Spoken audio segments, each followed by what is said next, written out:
মার্কিন president Donald Trump প্রথমবারের মতো গোল্ড কার্ড ভিসা উন্মোচন করেছেন। ৫ মিলিয়ন মার্কিন ডলারের বিনিময়ে এই ভিসায় বিদেশি নাগরিকরা যুক্তরাষ্ট্রে স্থায়ীভাবে বসবাসের সুযোগ পাবেন। বৃহস্পতিবার এয়ারফোর্স ওয়ানে এই ভিসা উন্মোচন করেন ডোনাল্ড ট্রাম্প। ওয়াশিংটন থেকে বার্তা সংস্থা এএফপি খবর জানিয়েছে।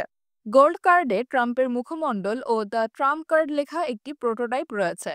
রিপাবলিকান প্রেসিডেন্ট ট্রাম্প কার্ডটি দেখিয়ে সাংবাদিকদের বলেন, বিশেষ এই ভিসা সম্ভবত আগামী ২ সপ্তাহেরও কম সময়ের মধ্যে পাওয়া যাবে।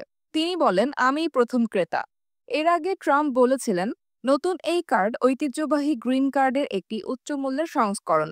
নতুন এই ভিসা বিক্রি দেশে কর্মসংস্থান সৃষ্টি করবে এবং মার্কিন জাতীয় ঘাটতি কমাতে ব্যবহার করা যাবে।